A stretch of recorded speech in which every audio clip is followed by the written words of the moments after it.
My Cousin Vinny, 1992 courthouse comedy starring Joe Pesci and Marisa Tomei. The film opens with two young college students from New York going on holidays and driving through Alabama.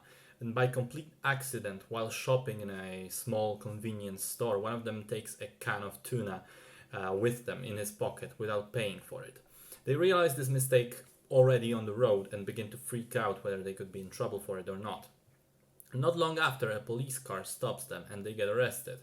And because of a series of misunderstandings, they inadvertently confess to having done the bad thing, not realizing that the actual bad thing they're accused of doing and the reason they have been stopped is because the clerk from the store was found murdered not long after they left. So they get charged with the murder, and one of the guys asks his mother for help with getting an attorney, defense attorney. And as it turns out, his own cousin, Vinny, played by Joe Pesci, is one. So he comes over to Alabama with his fiancée, Mona, played by Marisa Tomei.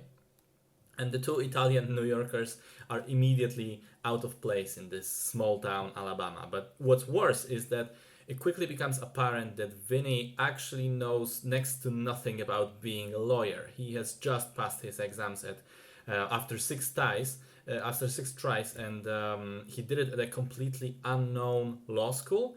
And this is in fact his first case ever to go to trial. So the story goes from here and becomes this mix of comedy and courthouse drama, a mix which does not sound particularly good on paper, but ends up being quite enjoyable. So the comedy part mostly stems from the fact that Pesci plays a typical Pesci character. Loud, foul-mouthed, hot-headed Italian guy. Marisa Tomei is surprisingly right up there with him in terms of explosiveness, and they are both totally out of their element in this new setting. Then there's also the fact that Vinny's incompetence gets all the characters into trouble with the no bullshit judge repeatedly. It's a comedy of misunderstandings, of being a fish out of water, and of clash of characters. The courtroom part, however, is the more surprising one to me, because the bigger the contrast, the funnier the scene. And so the filmmakers, realizing that they have actually gone ahead and portrayed the typical trial in the US system fairly well and fairly accurately. By all accounts that I've read on the internet, it is perhaps the most accurate of such portrayals, barring maybe the final trial scene. For the most part, there is no flashy shouting from both sides, no objections all the time, no surprise witnesses and evidence presented at the last possible moment. The procedure is followed strictly, and normally that in itself would make for a rather dull and boring movie to watch. But Vinny's antics, the contrast with all of this, bring life into the scenes.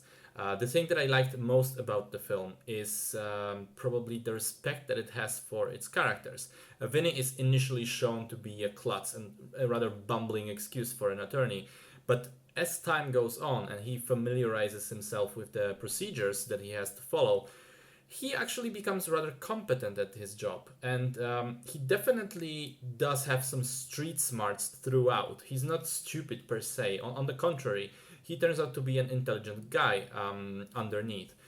But the film tricks us into thinking otherwise, to sort of build up the anticipation and the uncertainty. And there does come a point where an explanation is provided for some of Vinny's earlier actions, which make perfect sense, but we didn't know that at the time.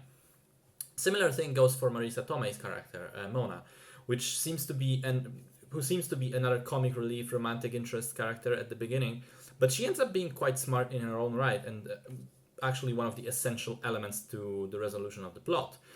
And that's also earned. It doesn't come out of nowhere after the fact. After it does happen, we can see how that was built up throughout the film. And perhaps the key thing, the film is genuinely funny. I enjoyed the running jokes through the film, especially. Like Vinny constantly being held in contempt of court, or him not getting enough sleep because of the various loud noises through the night. So at the end of the day, I think it's a very pleasant film to watch. It's this light-hearted comedy, but it does have, as I said, surprising amount of respect for its characters and doesn't really bring down any of them. Nobody is truly a villain of the story. They're all just people. And so at no point will you really be forced to feel bad for any of the characters or just feel bad in general because the tone is so cheerful throughout. It's just a really decent, warm movie.